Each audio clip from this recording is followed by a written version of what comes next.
What's going on, everybody? Welcome back to the channel. I'm so glad, I'm honored, I'm thrilled to have Austin Brown, Home Free's own. Oh my gosh, he's got animals galore. Look at this guy. Oh my gosh, we Huh. got kittens, man. Thank you so much for having me. My Yes. lady was just bottle feeding this one. We found this one out in Oh Texas my on at gosh. a backyard bash recently, and it looks like we may have a new member of the family, but that would just take up all of the attention, so we're gonna Yeah, let that go there. man. If my fiance were here right now, she'd be going nuts over the kitten. Oh She is man.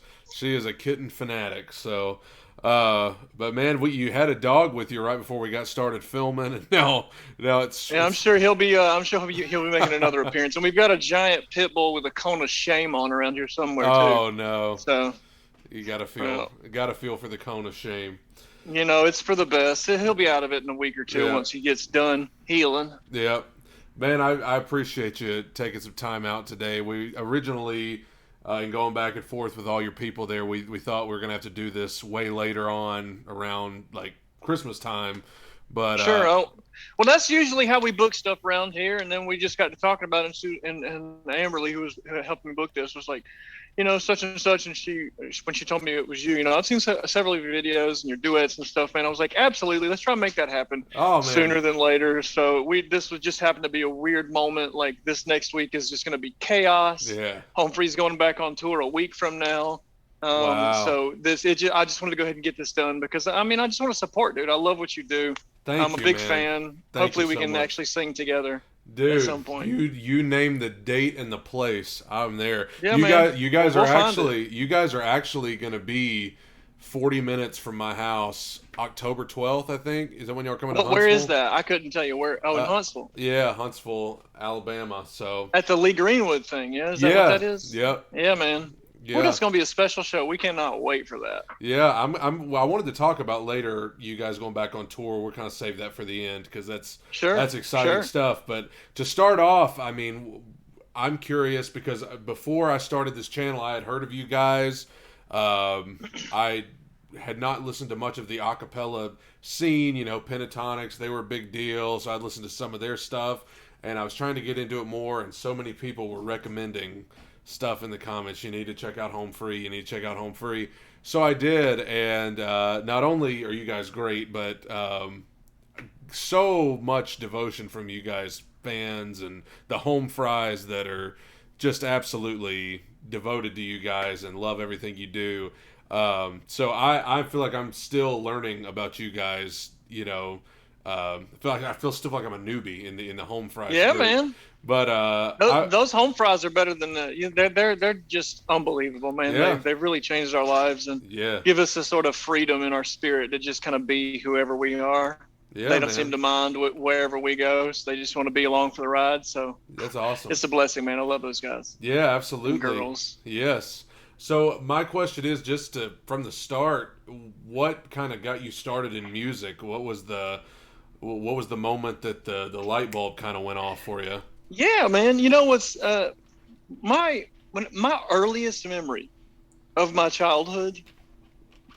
I'm not exactly sure the timeline, so in my head it's the earliest. There might be one or two that are earlier, but I don't remember a ton of my childhood. Right? I Hmm. mean, just some of the highlights. But I remember being in my father's work truck, as a kid, and I was probably like 4 years old, heading out to my grandmother and grandfather's house with him, which is spent a lot of time out there Yep. um, as a kid, and I remember riding down the road there and hearing my dad play. The radio was on, and it was a Southern gospel song. Southern Gospel Okay. Quartet was singing, which Yep. is the world I was raised in. Yeah.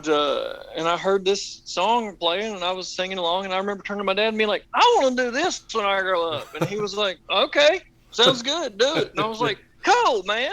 And Yeah. so it's pretty much from that moment on, I always wanted to be a singer. That was just like top of the list. The other options were a professional baseball player or a There you go. professional fisherman.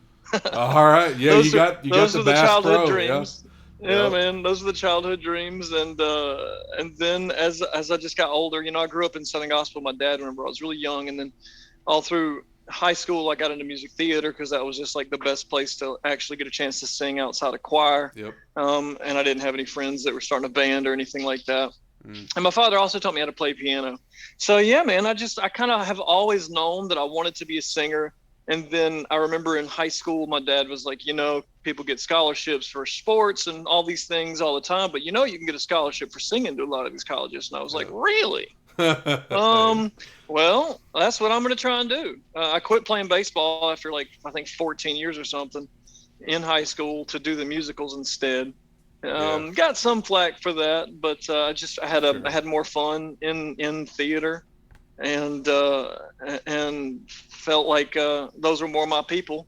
So Mm-hmm. I just kind of dove in full. I went to college for music theater, and the rest is history. Wow. So I sure didn't know you had the Southern gospel background, because Lord knows I'm come from that as well. Oh, nice, man. Who were some of your musical influences, kind of, as you were getting into singing and things like that? Sure. I mean, like, well, my father was a Southern gospel promoter. He also had a quartet, and my parents divorced when I was really young. So, about the time that my parents divorced, my father decided to quit Southern gospel, for the most part, beyond a hobby, because he wanted to be sure he was at home Yeah. in Tifton, so he didn't have to worry about, missing out on any time with me and my little sister.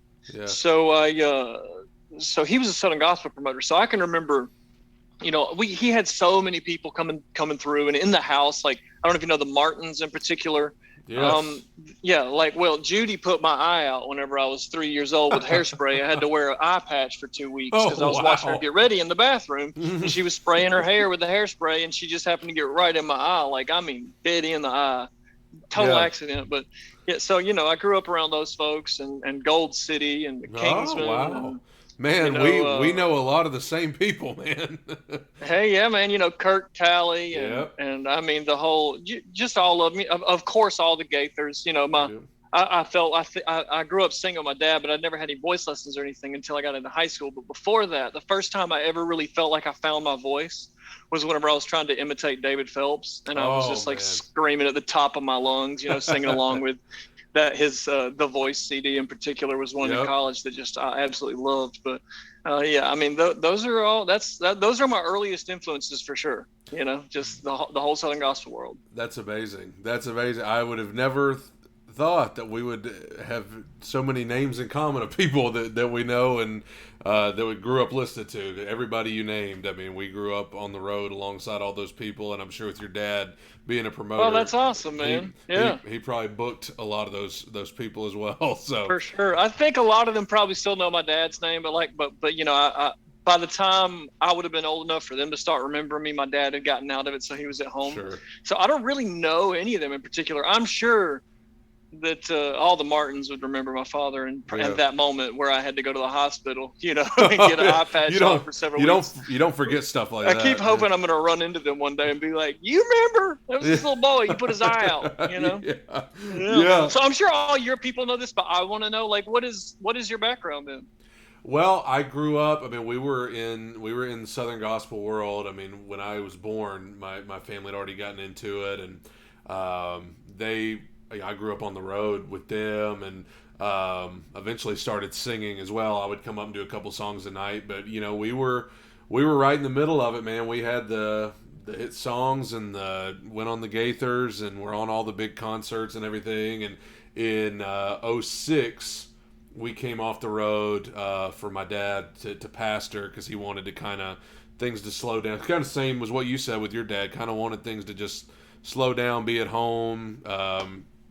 I was 12, 13, kind of wanted me to have a shot at a normal life, So we came off the road. He pastored, and then I didn't even think I could sing anymore because my voice had changed, and I started singing at church, and that's when I realized that I still could do it. And I was a football guy in high school. Graduated high school, went to college, joined choir, completely went into music, went and studied music, ended up getting a degree in business, and then ever since then, singing, writing songs, and then just started doing this stuff last year. So It's Awesome, man. Well, it's let's do it. You're taking off, killing it in a year, man. Like, yeah. congratulations on all your success, dude. That's Thank you, exciting. man. It's crazy. It's crazy. I'm thankful though. I'm grateful for it. But Absolutely. I would. That's so crazy that we have those mutual names in common. That's wild. We used to. I mean, I remember being at Kirk Talley's house. Yeah, like growing up, we would go over there. He was good friends with my parents and stuff. So, uh, Oh, that's fun, man. Yeah, I met him a couple times as a kid. Like I said, my dad, worked with him more than I did. But yeah, yeah, I just remember all his jokes. I can remember his yes, shine joke. Like, yes, oh my God, just so many jokes. I remember yep, that, and of course, that high tenor voice, because that was all I ever was as a right, kid. My father was a Southern gospel tenor. I was right, first a Southern gospel tenor. It's still one of those things that I love to do so much, and will eventually, yeah. again, to some Abs- degree at least. Absolutely. So what were you doing before you joined Home Free? I mean, what was life looking like for you before that gig came along? Yeah, man, I was working on cruise ships. I met Home Free on a cruise ship. Wow, Um, okay. yeah, yeah. I went to college for musical theater, and then I worked at Disney World and the Voices of Liberty down there Wow, did you really? for a year. Yeah, that was another one of those things in high school. Whenever I first found the Voices of Liberty, I was like, oh my God, I have to be in this group. I have to be in Yeah. this group one day. And then I finally got my a chance to audition, and they hired me. I got very lucky. I spent almost a full year there. And then I had an opportunity to go back out on a cruise ship, because that was after my first cruise ship contract, whenever I got that opportunity. And then whenever I went back on a cruise ship for the second time, had such an incredible time, man. Got to see the world, got to go so many cool places, got to bring my family on the cruise ship and Yeah. vacation for like $10 a How day. how It fun was is that? Yeah. unbelievable. Oh man, it was the best time, especially for me at the time, being Yeah. like a broke kid with loads of college debt, Yeah. trying to figure out what I was going to do next. Like, Cheap that was a really vacation. cool experience to be able to bring my mother and my Yeah. stepfather on the ship, for $10 a day. I felt like a Sure. king. Sure. It was awesome. And then I met Home Free. They came on. They did their show. They were guest entertainers. Yep. And Home Free was pretty well established in the acapella community as just sort of one of those, like, grinding the pavement, just pounding the pavement, whatever that phrase is. Just like, they Yep. had been going after it, and I'd never heard of them. And all things considered, I was relatively aware of the acapella world. I'd really gotten into it in high school. Whenever I had a computer in my room, and Napster and LimeWire and Yeah. Kazaa and all these, like, Wow. pirating softwares. Yeah. And I would just, what did I find on there? I looked for a cappella music. I found one song once, and then I started searching a cappella, and I found collegiate a cappella, and then I Yeah. found, and Boys to Men is what sent me down that road. Like, I was looking for Yesterday, and I was looking for, Yep. How Do I Say Goodbye to Yesterday, and I was looking for all these, like, a cappella version of One Sweet Day with Mariah Yep. Carey and Boys to Men, like all these songs, and I was just, and through that I found the rest of it and was like, wow, this is amazing. So when they came on my ship and I saw their show, I was like, this is awesome. I want to be in this band. Yeah. And we all went to the bar and we got drunk together, and the rest is history, really. I Oh was yeah. like, hey guys, I want to be in here. And Rob was kind of like, well, buddy, I think Matt's actually getting ready to retire because he's got to take over his father's business. So, there's a good chance that we'll be able to bring you in here for some, at least a few shows. And I was like, let's do it. There And you then, go. that was 6 months before we auditioned for the sing off. The first time I sang with them, and we just kept pushing forward, and now here it is. God, 8.5 years later. Wow. Wow, where does the time go? It flies by, doesn't it? It Jeez. really does, man. It really does. I wanted to ask, because there's another thing we have in common is that musical theater stint that you said you had. I had the same. I was in some productions in college, and then even post college, I've been in some stuff. Yeah. And what was your experience there like doing musical theater? Was that something you enjoyed, or something you'd Oh, yeah. be interested in doing again later down the road, maybe, or something? Yeah, I would, but Home Free has spoiled me too much to where whenever I got the job with Home Free, there was this. I was preparing myself really to move to New York and start auditioning for just everything as an actor and as a singer. Obviously, like, Broadway would have been a big part of that, like auditioning for that. I did a lot of regional theater in college, and really thought that that was the world I was going to go into.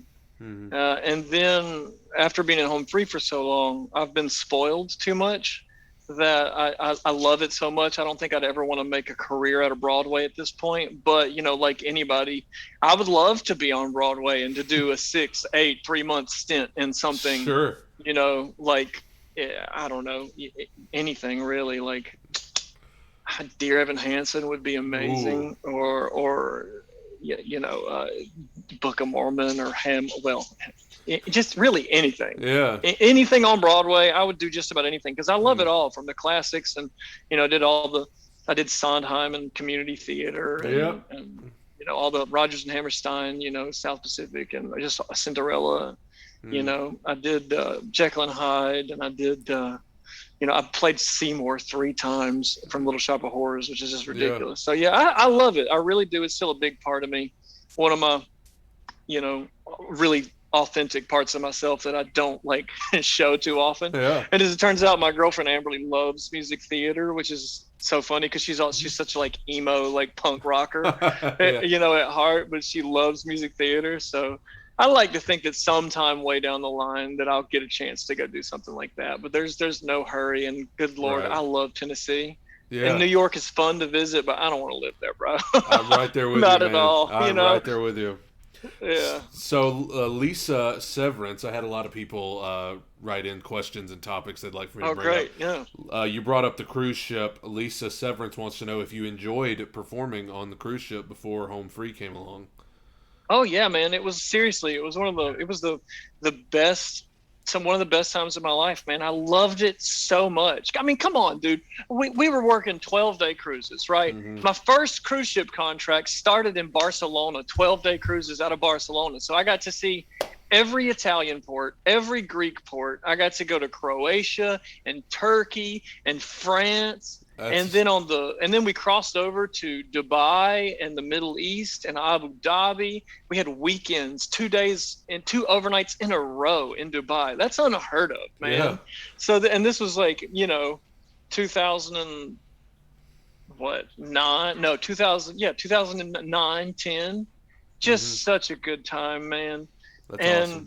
And over those 12-day cruises, I would go, I think I worked maybe 10 hours, you know, like I had such a great gig, man. And on my second cruise, it was the same thing. And I got to go to Iceland and Sweden and Norway and Finland and Russia and Estonia and Scotland and England and Ireland, 12-day cruises doing the same thing again. And, you know, and I had a private cabin with a porthole and room service. Right.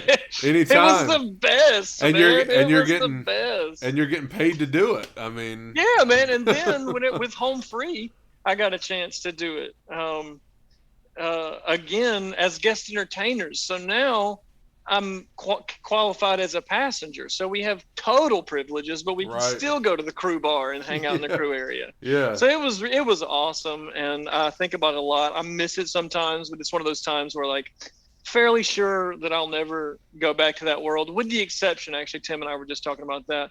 We could see a world in which Tim Faust and friends goes on cruise ships. Oh yeah, there you go. Because it's you know, it'd be enough to pay. It'd be just like a vacation for everybody, and that's enough, you know. Right, exactly. So who knows? Yeah, I loved it, man. Cruise ships are great. I've been really fortunate in my performance capacity over this life. So what's it? So you talk about you meet Home Free on the cruise ship. You guys bond over some drinks in the bar, and you kind of get the gig. What was it like, and what has it been like over the last 8 or so years in forming that dynamic with them? Was it natural? Was it something you had to kind of get used to, or was it just you guys clicked and? I mean, in a lot of ways, we did just click, but we were also really young in a lot of ways, and. You know, I think that for me personally as an artist, and maybe more so just as a person, just as like a being on this planet right now, you know, I went through this big self-realization over the last, let's say, like 5 years, really, of whenever I was a kid, man, I loved my father, but the world I was raised in kind of raised me to want to be a rock star, you know, sex, drugs, and rock and roll. All that seemed really cool to me. And then in college, I had some awesome friends, and that was just all about. We just all daydreamed about being, I don't know, the Backstreet Boys and Boys Sure. to Men or Justin Bieber, not just like that idea of wanting to be a rock star. Just Yep. this really ego-based dream, right? That I was Yep. just raised as a kid. Nobody told me that wouldn't fulfill me, right?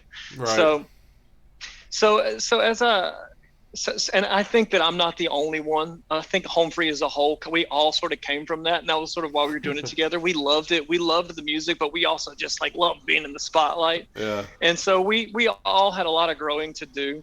And in the beginning, in particular, we've always gotten along, but there was a weird moment where we all weren't on the same page necessarily. And I'll never forget our manager, Luke Pierce, brought in a dear friend of his that he went to college with, or I should say that his business partner and college fraternity brother, his best friend in college, or one of his best friends in college, is a Fortune 500 executive coach. So he Yep. teaches boards how to get along and work together better Yeah. to better improve their workflow and the environment. So he came in and did a whole day or two with us. Well, over time it would end up being 4 or 5 days. But he came in and we had a whole come to Jesus moment, quote unquote, in New York City while we were there. And they laid it all out and really opened us up in a way that we hadn't before, and gave us a lot of tools to communicate. In a way, it was like a group therapy session, Yeah. which I'm in therapy now and have been for several years, and I'm a big proponent of having someone professional help you have a look at your mental health. Yeah. Yeah. It really helps. So yeah, so in the beginning, we definitely did have some. We were just in different places, and everybody's interests were in. It's funny, I'll never forget that we had this big picture of all of us had to basically draw out a big picture. I'm really putting this in a short, concise way, but everybody had to draw out a big picture of what was going on in their life, and not one of us put Home Free as it, and it was Yeah. all we did any day, and he was like, this Yeah. is really telling to me, guys. None of us were truly sort of bought into it, and then that day we were all like, you know what, we're here, let's make the most of it. And ever Right. since then, man, it's just been the most supportive environment. Don't get me wrong, we argue sometimes about creative ideas and tour schedules, but for the most part we're just a really supportive group of guys, and the pandemic has really proven that more so. Tim Yeah.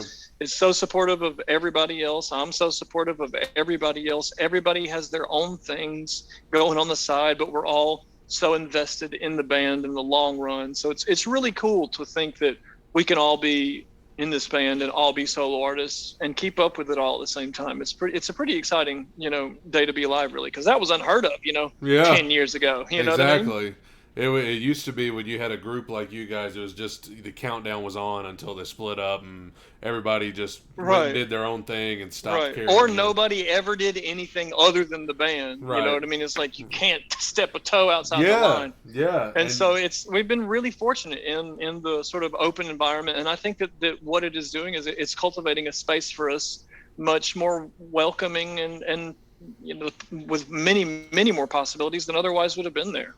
right. Well, I was going to bring this up later, but you kind of hit on it there, so I'll bring it up. With COVID and the pandemic, you guys had to, like everybody else, you had to go home and kind of stay at home. You had a number of videos that you put out, music videos that were all five of you at your own house and kind of in separate places. How A two-part question. First of all, how difficult was that to still navigate the home free thing with you guys not even really being around each other, and also now that you guys are kind of getting back together, filming videos in the same place and going back out on tour, how rewarding is that? How grateful are you to be back doing it? Yeah, man. I mean, it's been one of those things where I never could have imagined what it became, even though it all seems so natural now. Yeah. We really just, it, it wasn't hard at all. It really wasn't. I mean, the hardest part was just getting used to the fact that we weren't on the road, because I haven't been at home for more than 2 weeks. Home, what does that even mean? I hadn't been in one place Right. for more than 2 weeks in 10 years, almost entirely literally, with the exception of maybe 3 or 4 weeks one summer back home or something. But Mm-hmm. for the most part, anytime that like I moved to LA, quote unquote, but we were never there. So I left LA, 6 years ago, maybe something like that. And from that moment until I was able to buy this house, I didn't have a home. I didn't pay rent because Home Free toured so much. Right. So I was just saving money, thinking I'm going to buy a house. I'm going to buy a house. I'm going to save Mm-hmm. all my money, sleep on my friends and family's couches, and just keep visiting people because Home Free tours so much. And I'm going to save money and buy a house. And the universe was allowed me to do that before the pandemics, which was just incredible. Um, and so it was one of those things where it really saved us from ourselves in a lot of ways because we were so close to burnt out, the Yeah. whole band. We were in the middle of an incredible tour in Europe, sold out at every show, but man, we were tired. Mm. Everybody was tired. We had Yeah. just been going so hard. Rob's got 2 children now. So does Adam. I mean, it was one of those things where everybody was going, okay. We had been talking about wanting to slow down for a long time, but it had just never happened. Yeah. And so we just sort of really all took a breath, and having to film at home was a little disappointing, I think, because man, we have never been so grateful for having a having a video crew to do that stuff. Yeah. But it was fun, and at the end of the day, it has taught us what we've learned so much. Yep. I can handle a camera now in a way that I never could before because, we're doing our own music videos here because we all had to come up with new ways Right. to, support ourselves and to support our families. And fortunately, the home fry community has just been unbelievably welcoming and supportive and just excited to see all the added dimensions Right. sort of come along. Yeah. Yeah. So So it's been really natural, honestly. have you guys done any live shows yet? We've done, I think, 4, and they were all unbelievable. And then this coming week, I think it is. Yeah. I don't know. It's very soon. We go back on tour. So what now. was that whenever you guys had your first gig back? I mean, what was that like to walk out there and see the crowd for the first time in over a year? I mean, that's got to Well, be. it's the weirdest thing is going, oh, is this okay? Nobody's gonna get mad at us. These people aren't social distancing. What are I don't care, man. I'm just Yeah. along for the ride. Whatever we have to do the show is what I'm on the page. Yeah. Same, is what I want to do. So it was weird, but man, it was electric. We have never had crowds so grateful because folks are just so happy to be out and about. I Mhm. mean, we had 2 or 3 standing ovations in one, maybe 3 standing ovations in one show in South Dakota. Wow. And these people these folks are just ravenous for live entertainment right Yeah. now and feeling like things are, normal and free and like easy. It was remarkable, and I'm so excited to have the opportunity to go back out on tour, and I hope the whole thing goes off without a hitch. That's awesome. In talking about Home Free, kind of the inner workings of how you guys kind of do things, Allie Keefe wrote in and wanted to know how you guys go about picking your songs and deciding on arrangements, who's going to sing lead. What's that process like for you guys? Is that kind of a collaborative thing, or is there somebody who kind of heads that up, or what? Sure. I mean, well, these days, since we haven't been able to be together, Right. most of our arrangements are done by Darren Rust.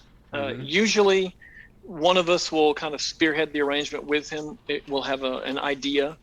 Sometimes, I should say sometimes, several times over the last couple of years, I'll go into the studio with a friend of mine, and we will come up with a basic arrangement and vibe, just like an acoustic guitar or a piano and a vocal of like Yep. what we imagine it to be, and then we'll send that to Darren, and then he will arrange it based off of Mhm. that. Okay. It is a very open, democratic process. And then as far as choosing the leads go, it usually just makes sense. If it's a tenor lead, it's going to be me or Rob. If it's a bass lead, it's going to be Tim or Chance. Yeah. And if it's somewhere in the middle, oftentimes all of us will sing the lead, and then we'll just pick and choose different parts Yeah. of each one that goes in there. And then sometimes a song just makes sense for it to be all one person, or if it's something that was like a big passion project from one person, a lot of times the guys are, or if somebody sings it, like I don't know, like like I sang Blue Ain't Your Color, Yep. and it was fun. It sounded great, but it just felt like it lacked a little life because it's kind of low in my range. Mm-hmm. And so we were talking about it, and Rob went in and sang it again, and it was like, oh, this is great. This is really great, you know. So he wound up being who sang most of that. So that story happens many times. You know, it's nobody has an ego in the band in terms of like, oh, I need to sing this and you don't.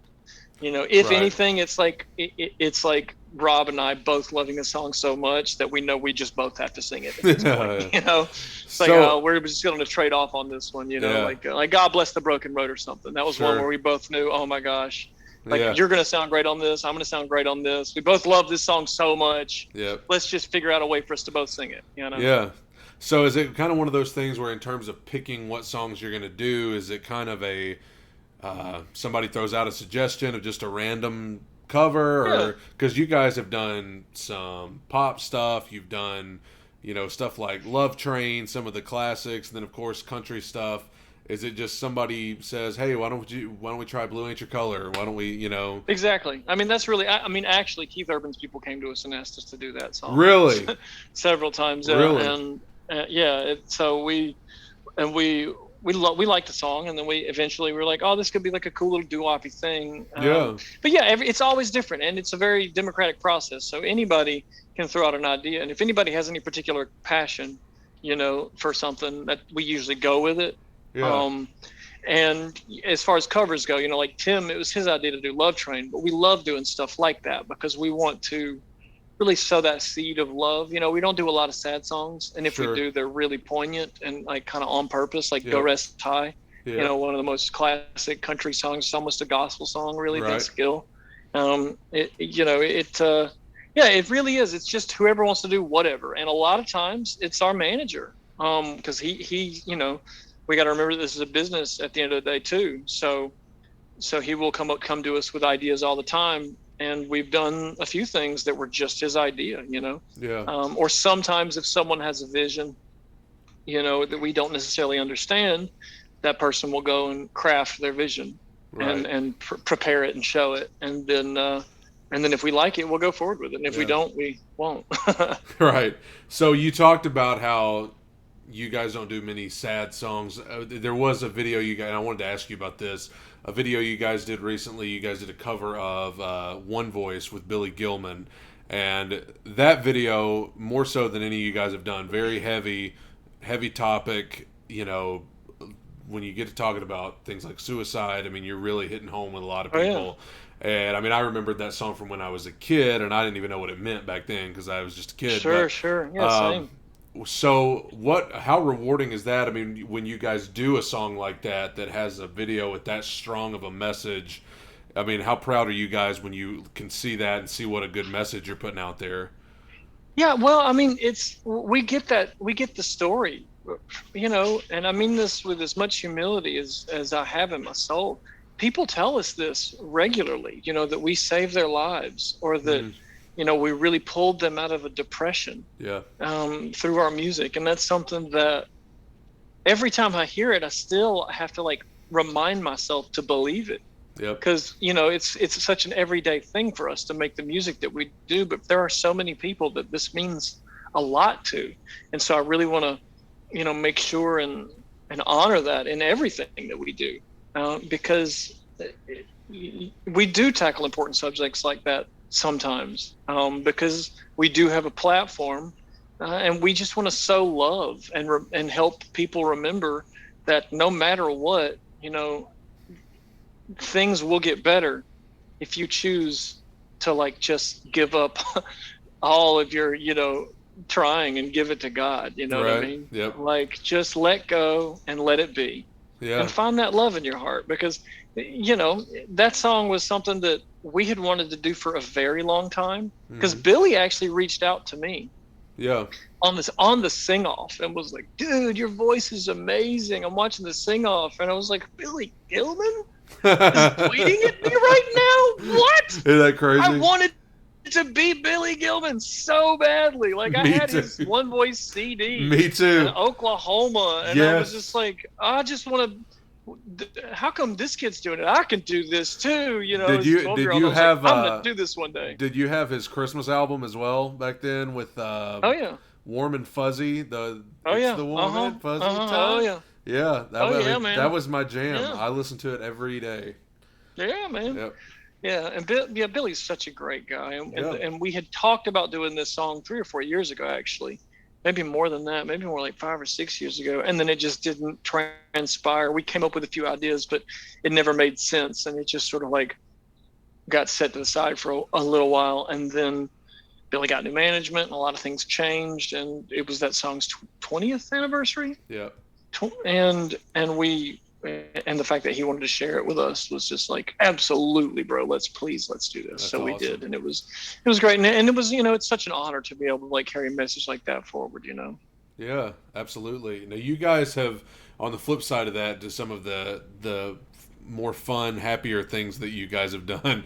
I have to ask what it was like working with the Oak Ridge Boys, because you guys did Elvira with them years ago. You've done a couple of things. And man, they're they're like, I see so many similarities between you guys and them. Just that, fun natured way. Oak Ridge Boys are good friends of my family, so when I first Oh, I started, love that. yeah, we went back and Joe Bonzel actually did a happy birthday message for my dad's surprise 60th birthday. So I love I that. really enjoyed watching Elvira with you guys. What was it like working with the Oak Ridge Boys? Man, those guys, they're like our dirty uncles, who just love us. Yeah.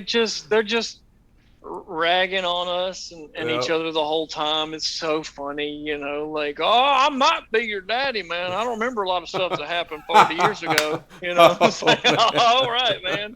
Uh-huh. Yeah. They're just funny, man. And we worked with them many times now, between doing shows together, a couple videos. They did our Christmas special. Right.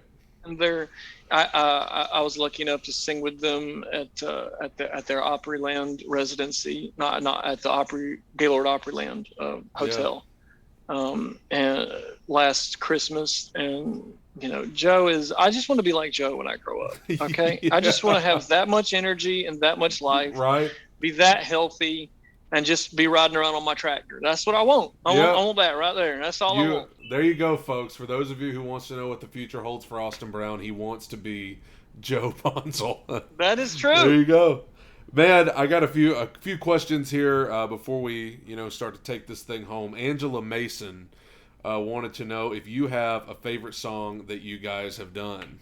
Do you have a one that comes to mind that was your favorite? Man, there are so many. I mean, obviously, How Great Thou Art is a really special song and an arrangement that I will cherish forever. And when we do sing it, we tend to sing it in the Christmas season. It is, it's really fun making music with those guys like that. Yep. But it hasn't been. We haven't done it yet. We got so much music yet to make. We haven't done our favorite song yet. There you go. That's a good answer, and that leads into the second part of her question, which was, are there any original songs in the works? Has Home Free ever thought about doing some, original stuff? Yeah, well, we've got one album that is all original. Yeah. Dive Bar Saints is all original, and we've got an original or two on almost every album. I think I've recorded. I think I've written 3 songs that Home Free has done. Mm-hmm.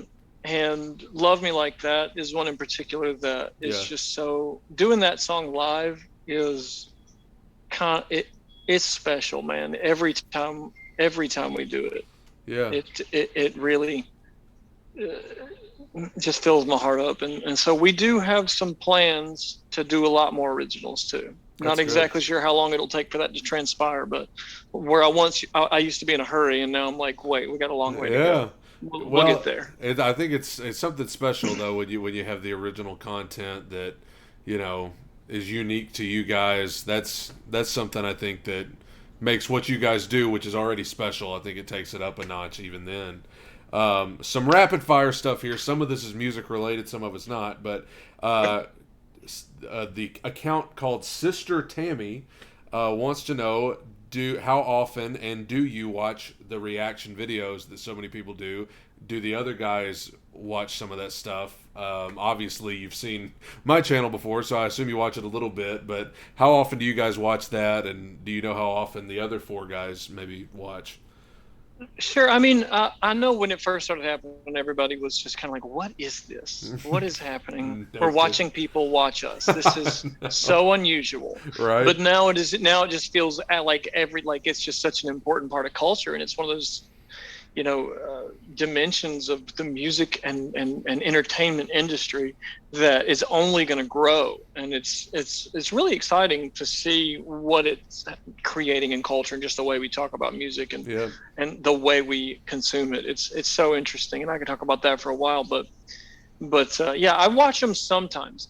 Amberly, my girlfriend, watches them all the time. Yeah. Okay. And then she'll be like, "You have to come and watch this." And so she'll put something on my face a lot of times, and I see it because I do my best to not be able to see almost anything that I get tagged in or posted on the internet for the most part. Like, I go through and read comments sometimes, but I do it with a very intentional headspace. Yeah. And I go to find it. Like, I don't like for stuff to be able to find me if I'm not looking for it, if that makes sense. So that's kind of how I approach my social media. Yep.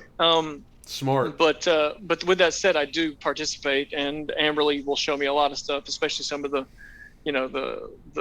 highlights, you might say, because it's cool, man. I really appreciate it, and we're getting ready.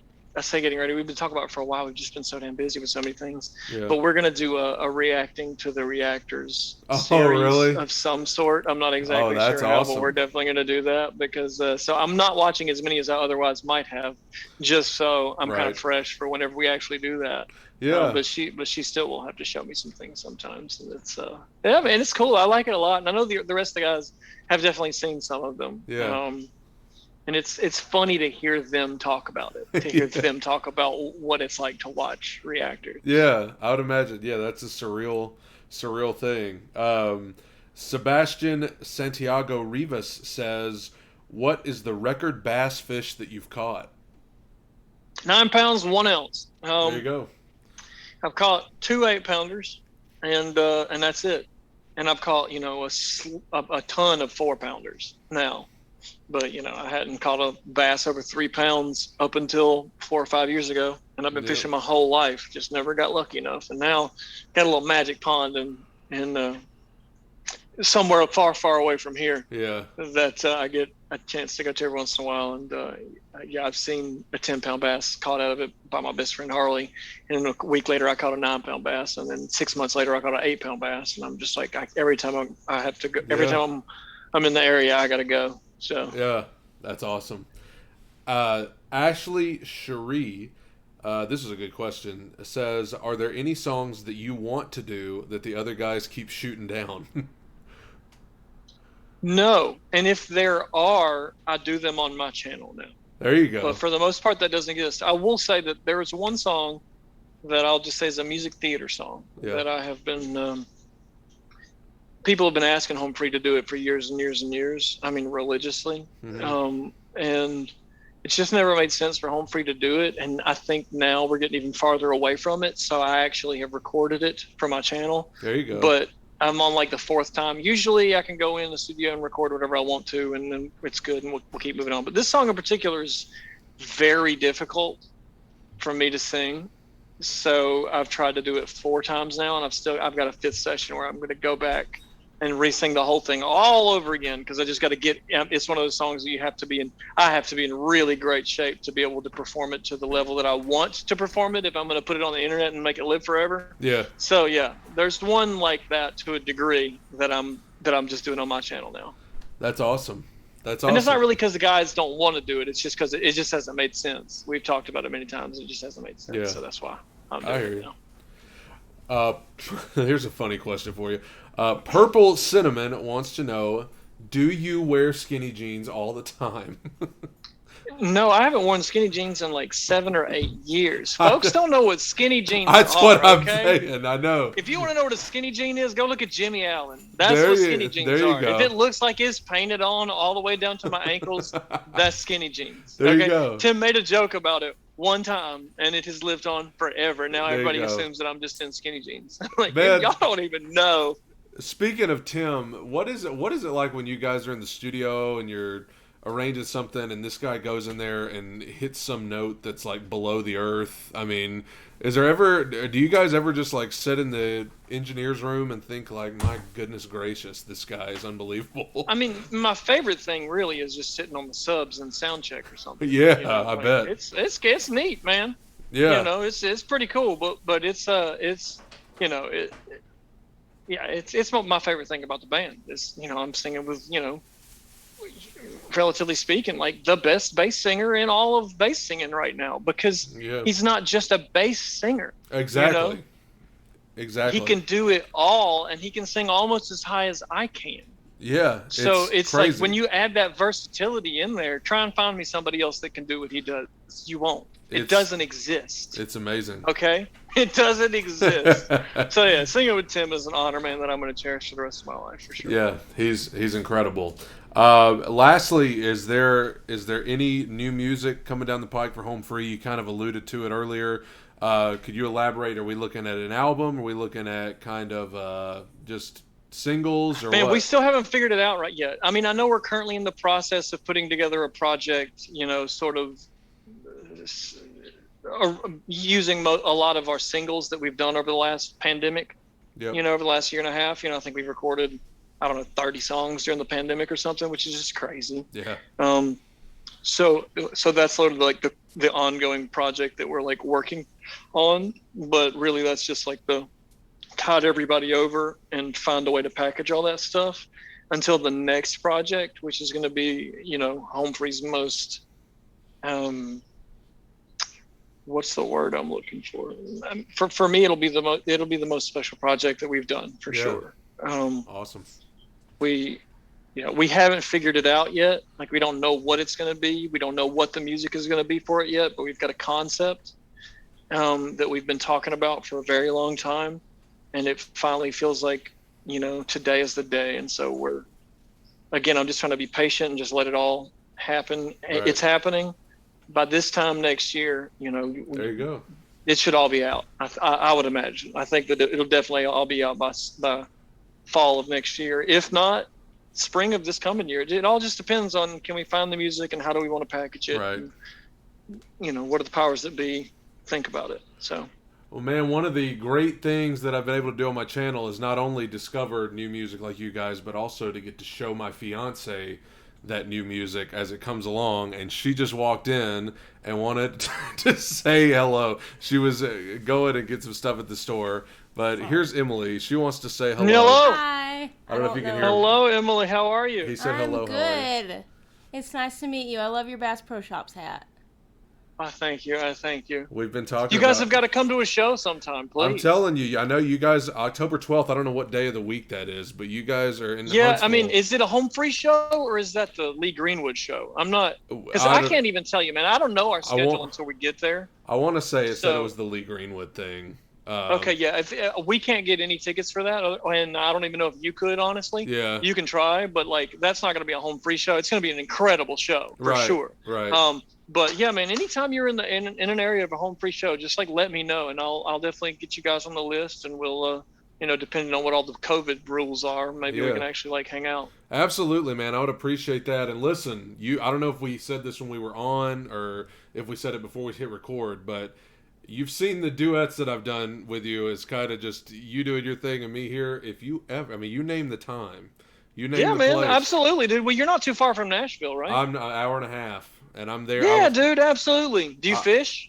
Literally, I used to fish all the time as a kid, and I've been wanting to get into it again. And she got me a pole. Oh, nice, man. She got me a pole for my birthday. So. Oh, I love it. I love it. Absolutely. So. Well, you guys, you guys will have to come up, and we'll go fishing, and we'll sit and write a song or something, or at least sing something together. No doubt. You got such a great voice, man. Thank you so much. We'll have to find a place and time to like actually figure out something, and maybe we'll do a cover for YouTube between the two of us or something like that, man. Absolutely, man. I'm down. I'll be in touch, and who knows? I know you guys are the closest you're going to be is Huntsville, but you may be somewhere close otherwise too, and I'll definitely be in touch, man. Thank you, Austin. Man, absolutely, dude. thank you for coming on the channel.